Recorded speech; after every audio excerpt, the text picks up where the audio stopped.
আসসালামু আলাইকুম, সবাই কেমন আছেন? তো আশা করি সবাই ভালো আছেন। তো নামাজের পর একটু ছাদে উঠলাম। তো ছাদে উঠে একটু বাতাসের বাতাসের মনে করেন থাকা যাইতেছে না, দেখেন কাপড়গুলা কীভাবে উঠতেছে। আর বাবুটা দেখেন,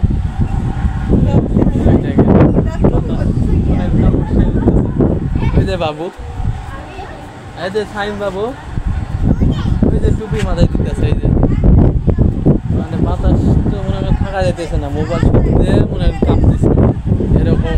মোবাইলটা সেই হালে কাঁপতেছে, মোবাইলের যে বাতাস